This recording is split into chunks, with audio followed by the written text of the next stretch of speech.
এক ছিল ফড়িং মামা। তিনি খুব চঞ্চল আর গান গাইতে ভালোবাসতেন।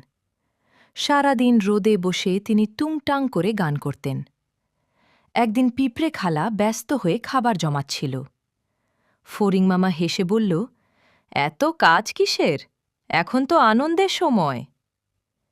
পিঁপড়ে খালা বলল, শীত এলে বুঝবে। সময় গেল, শীত এলো। ফড়িং মামার কাছে খাবার নেই।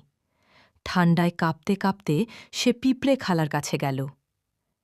পিঁপড়ে খালা তাকে খাবার দিল এবং বলল, কাজ আর আনন্দ দুটোই দরকার। ফড়িং মামা লজ্জা পেয়ে বলল, এখন থেকে আমি দুটোই করব।